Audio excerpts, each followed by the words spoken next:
My mother, Dorothy Mae Potter, passed away in 2010, December, here at Hewlett. My husband was Frederick Gore. He passed away on June 25th, 2021.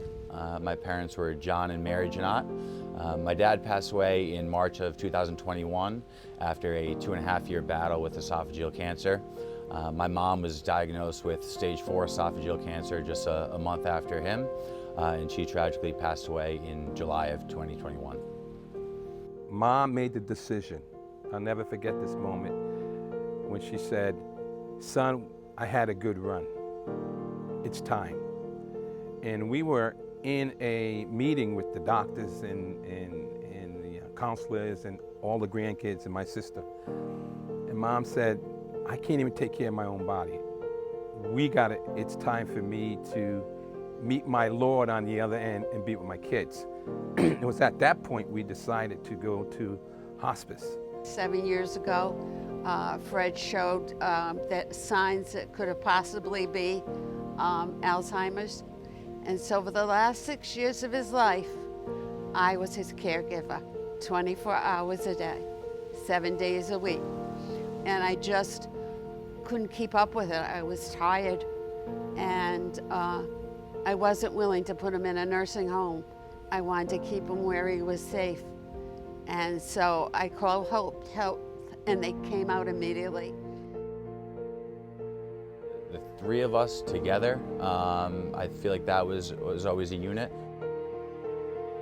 But I will say, specifically from my point of view, especially once my dad got sick, to watch my mom's love and support for him, seeing her right by his side every step of the way, and how courageous she was, how much that they were there for each other and how much they cared for each other, that's something that I'll always hold on to. By the time Ma had passed away, I had 4 experiences by that point. We had buried 4 of my siblings. And I've gotten to a point where I started to realize that I needed to understand this process, not fight against it. Hope Health called me about 2 weeks after Fred passed away, and they said, "Joan, we're here for you, and we'll help you." I said, "I just don't think I'm ready." I was just too tired and just couldn't think. I think when you look at grief journey as a whole for everyone, obviously it's an incredibly individualized experience, but I do think there are a lot of commonalities. I think time is probably the most important piece of it. They had given me John's number, and I called John and I said, "I'm ready, and I really think I need it now." And so John and I started.